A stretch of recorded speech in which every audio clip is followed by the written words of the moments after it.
Ça y est, c'est le départ. Voilà, c'est toujours le petit moment clé de la réunion du matériel et du chargement, et puis nous aussi la préparation pour prendre 1500 mètres d'altitude en plus.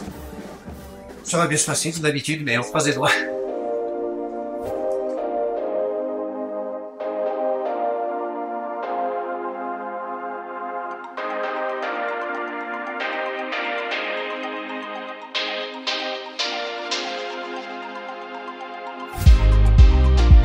Changement de décor, bienvenue à la Rinconada, la ville la plus haute du monde, perchée à 5300 mètres d'altitude au Pérou.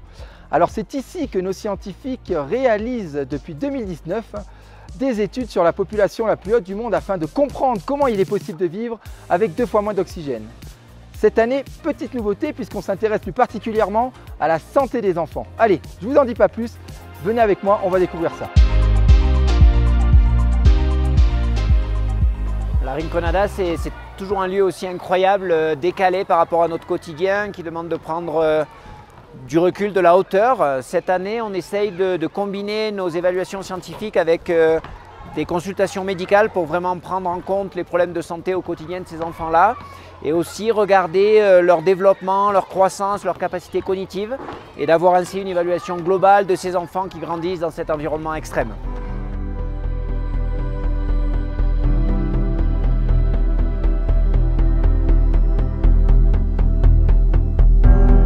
Alors la grande nouveauté cette année, c'est l'apport d'un soutien médical à la population avec quelques consultations médicales auprès des patients qui sont en demande. On a essentiellement quelques problèmes d'ordre cutané à résoudre, éventuellement ORL un petit peu.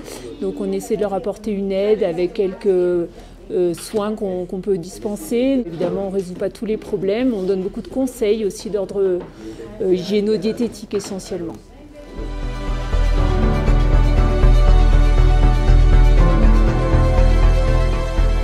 Ce que je cherche à savoir là lors de ces interrogatoires alimentaires avec un rappel des 24 heures, c'est comprendre un petit peu le comportement alimentaire des enfants ici en altitude pour analyser s'il y a des carences ou des excès alimentaires et savoir s'il y a un impact sur la croissance de ces enfants ici à la Rinconada.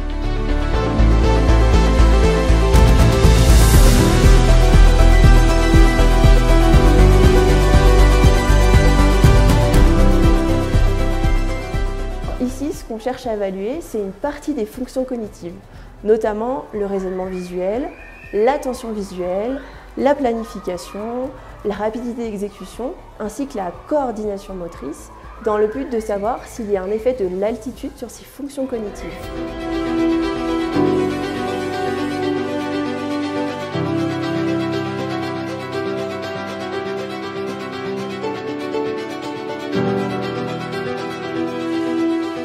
La Rinconada, c'est vraiment un endroit exceptionnel, aussi bien d'un point de vue scientifique qu'humain. On recueille beaucoup de données, on a une population qui est vraiment inédite et pour l'instant la semaine se passe très bien et on a hâte de continuer de recueillir toutes ces données.